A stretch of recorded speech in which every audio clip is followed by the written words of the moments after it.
Hello everyone, it's me Mark and I'm your travel guide here dito sa Japan. So ito na, nag-boarding na kami at pinagdadasal ko talaga na wala akong katabi and ayun nga, wala nga akong nakatabi dito sa eroplano. Kaya sobrang komportable akong nakatulog habang biyahe ako sa Japan. So medyo na-delay nga lang ito from 6 AM, naging 7 AM ang naging flight namin. At ito na nga, nag-take off na nga kami. Sa mga gusto makakita kung paano mag-take off ang eroplano, ganito ang itsura nila.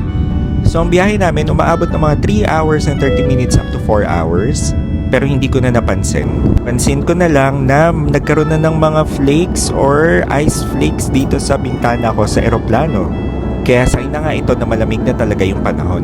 Don't forget to subscribe me on my YouTube channel para mapanood niyo yung full vlog ko dito sa Japan. At ito na nga guys, nakarating na nga ako dito sa Japan. So pa-land na kami dito at syempre ito na yung airport ng Japan. Like and subscribe and follow for more!